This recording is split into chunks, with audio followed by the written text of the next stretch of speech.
Seed Innovations invests in businesses with a focus on the medical cannabis, health and wellness space. Ed McDermott is the chief executive. He joins us now. So bearing in mind what I've just said your business invests in, Ed, the monkey on the back, Leap Gaming, the thing that didn't quite fit into the current portfolio, it's off your back. So how do you feel about that? And did you get the exit that you wanted?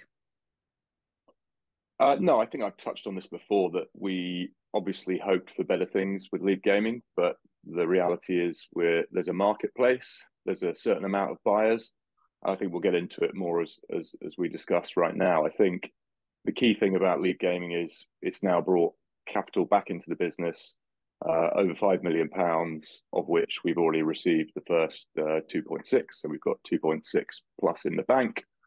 Uh, but if we look at what's going on right now, I think that's more important. Leap is now essentially part of our history.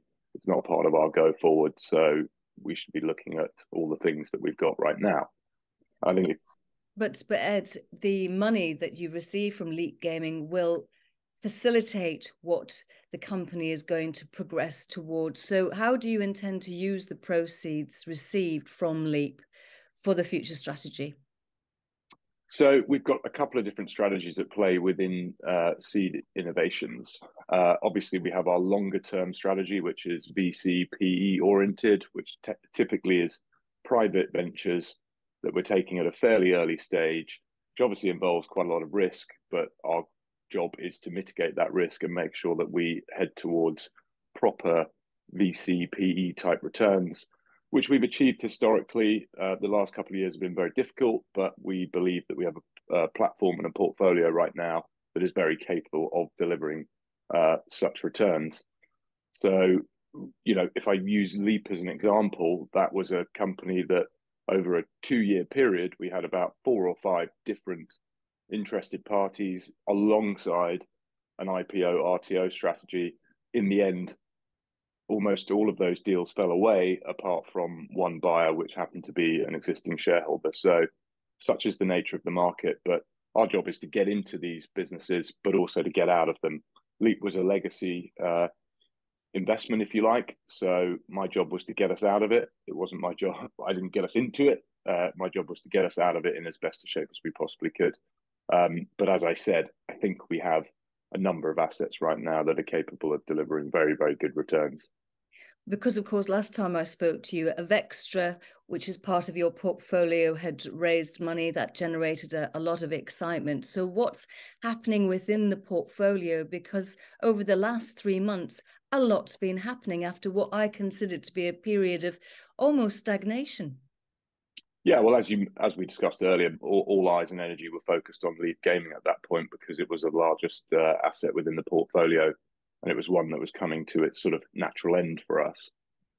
Looking at current news flow, you had Avextra raising 17 million euros. Yesterday, we announced Avextra successfully importing its German manufactured EU GMP cannabis products into Italy, alongside working with its joint venture partner, Southwest Brands, being acquired by Otto. Northern Leaf raising 3 million and signaling its near-term IPO plans. So there has been a lot going on. And as you can see, this is part of the cycle of these investments. These are investments that we made in some case, nearly 2 years ago, but they're really starting to get some real energy going forward. And it's now our job as a board and management to try and bring them to liquidity events that are going to be ultimately good for the shareholders. So when Northern Leap has its IPO, what does that mean essentially for Seed? Well, I think when you look at obviously there are not enormous amounts of comparables on the market, but if you look at a company like Celadon, for example, which is a UK producer of cannabis, 80 to 100 million pound market cap. I think it bodes very well for the likes of Northern Leaf, which I think has a wider operating window than its sort of UK producer peers, due to the fact that from Jersey they can do a lot more than they can do from the UK. So I think that could be a very nice outcome for Steed. But again, we're somewhat in the hands of waiting on an IPO there, and I suspect that won't be until the latter part of this year. And without going on ad nauseum, tell us about the rest of the portfolio in terms of the highlights and what we have to look forward to. I think we've obviously already touched on the likes of Extra, which is now our largest portfolio asset. We think it's a best-in-class asset within that sort of cannabis sphere. Little Green Pharma, which is one of our listed entities that we hold. Share price has obviously been very disappointing, but again, we think it's one of the best-in-class operators, and we think that will come good in due course. There's starting to be some good headwinds again in the US in terms of regulatory reform. Perhaps some federal movement, which would have a big contagion effect, a positive contagion effect, I should add, for the cannabis market. But we're not just a pure cannabis play. We have a quite a balanced portfolio when you actually look at it. We're in longevity, we're in biotech, cell agriculture. Three huge spaces where it will only take one or two success stories, and you can very well see that kind of VC type returns coming into it. Again, we're in a really interesting market right now where we can negotiate harder, we can have more influence, and really put ourselves in a position where we get excellent value on the way. And ultimately, assets, are largely dictated by what you pay for them in the first place. You can have a brilliant high value exit, but if you pay too much for it, you're not going to make excellent returns. Our job and our focus is to try and make excellent returns. It's worth mentioning that we're trying to employ a slightly different strategy alongside our medium and longer term strategy, which is a short term trading opportunities. So, for example, we obviously have a lot of access to deal flow. A lot of it's publicly listed. A lot of it can have quite strong liquidity. It's not something that retail investors are likely to see. So that's part of the strategy that we're going to employ, which is looking for short-term gains. And this can be anything from weeks to perhaps 6 months, where we'll be looking to take positions on typically smaller amounts of capital. It's not something it's something we have done before, and it's been largely very successful for us. So it's something that we're going to employ again.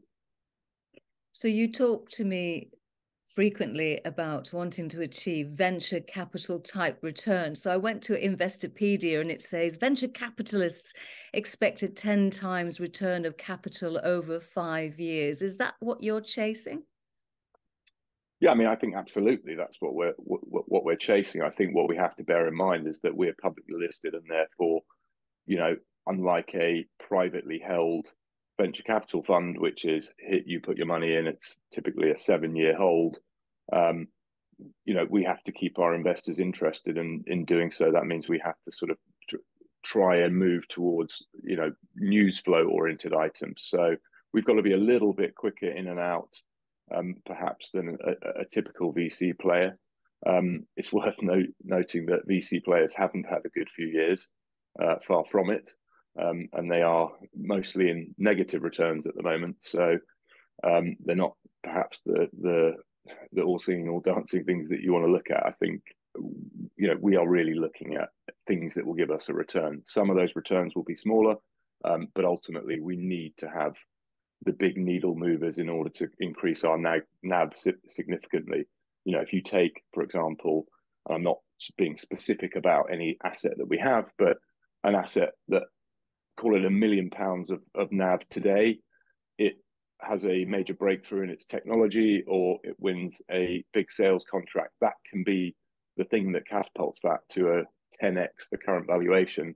And again, for a NAV that is, for us, in the sort of 16-17 million pound region, that would be a very big needle mover, and that's what will get us towards that scale that I think I've probably mentioned many times. I think £50 million of NAV is the scale, the beginning of being able to really scale up a fund, and that is what I'm laser focused on trying to achieve. So you talk about moving the needle. I tend to keep an eye across what the TikTok influencers are talking about, because they have the potential to move the needle. At the moment, everyone's talking, or many people are talking about fermentation. Do you have exposure to that space?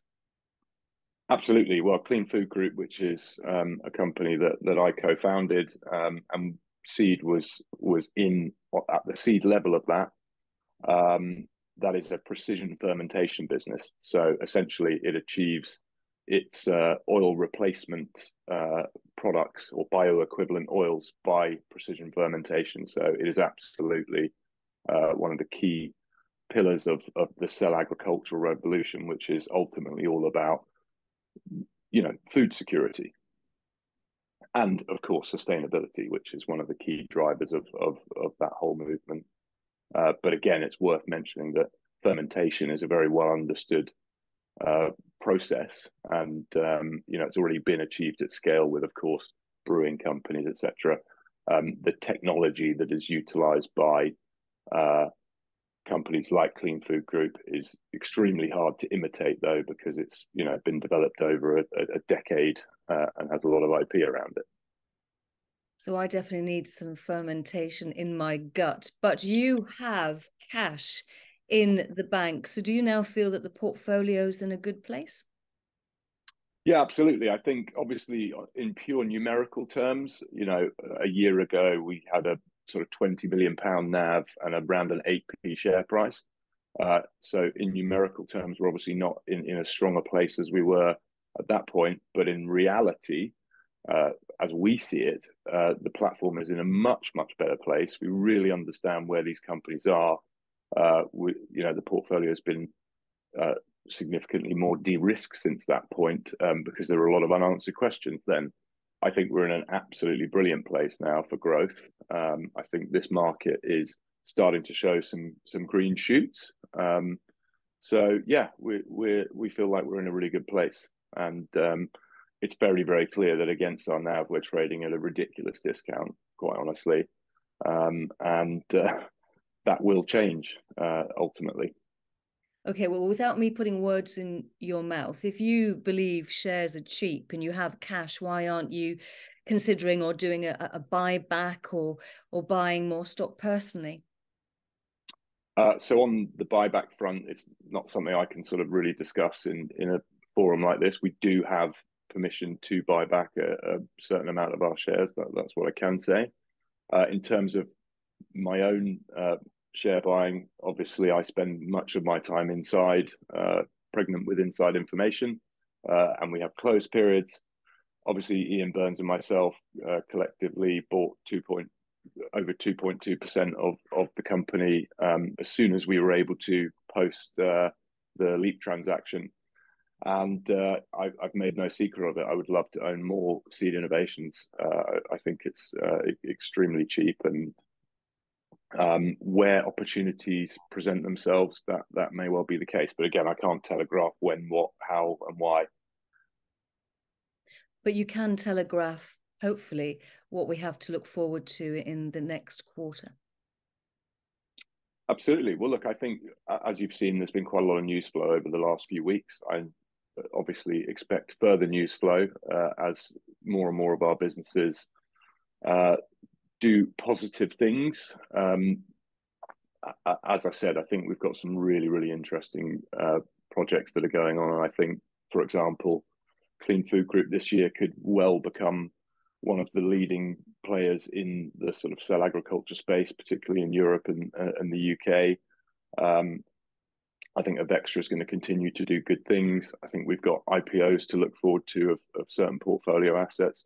We're obviously going to have some companies that we hold for a longer period, but that's okay. Juvenescence, our longevity play, there will become a time that is right to have a liquidity event, and it's run by very successful people who know that market who know the market both privately and publicly very well, have a lot of success stories against their name, and that will be something that hopefully also moves the needle when the time is right. But yeah, I think we're in a really good place, but obviously we have investment capital right now. So one of the main goals is to add to our portfolio with very positive items that we get into at a very compelling value.